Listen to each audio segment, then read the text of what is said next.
భారతదేశంలో రైలు మార్గం అతి పొడవైనది.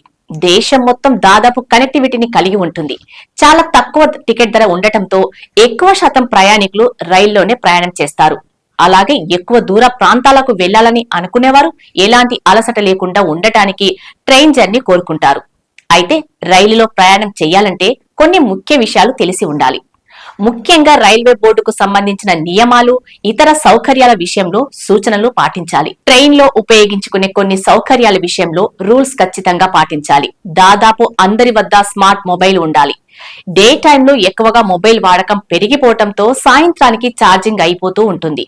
ముఖ్యంగా ట్రైన్ లో జర్నీలో కాలక్షేపానికి కొందరు, ఇతర అవసరాలకు మరికొందరు మొబైల్ ను యూజ్ చేస్తుంటారు. దీంతో అనుకున్న దానికంటే ముందే మొబైల్ ఛార్జింగ్ అయిపోవచ్చు. దాంతో ట్రైన్ లో ఉన్న విద్యుత్ పోర్ట్ లో పెట్టి ఛార్జింగ్ పెట్టుకుంటుంటారు. ముఖ్యంగా నైట్ జర్నీ చేసే వాళ్ళు రాత్రి మొబైల్ ఛార్జింగ్ పెట్టి ఉదయం తీసుకోవాలని అనుకుంటారు. కానీ ఇలా చేస్తే పప్పులో కాలేసినట్టే. ట్రైన్ జర్నీలో ప్రయాణికుల అవగాహన కోసం రైల్వే బోర్డు కొన్ని నిబంధనలు బోగిలిపై ఉంటాయి.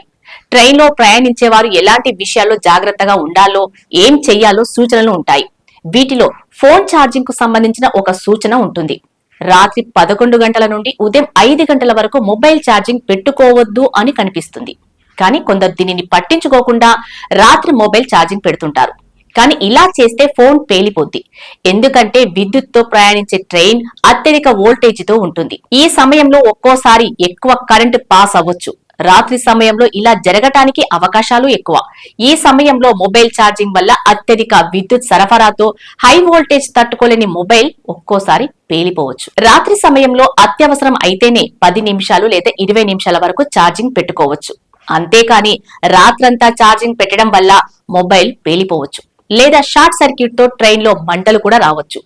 అందువల్ల ఈ విషయం తెలిపేందుకు రైల్వే బోర్డు వారు బోగిలపై క్యాప్షన్ బోర్డు పెడతారు. ఇక నుండి ట్రైన్ జర్నీ చేసే సమయంలో మొబైల్ ఛార్జింగ్ విషయంలో జాగ్రత్తగా ఉండండి.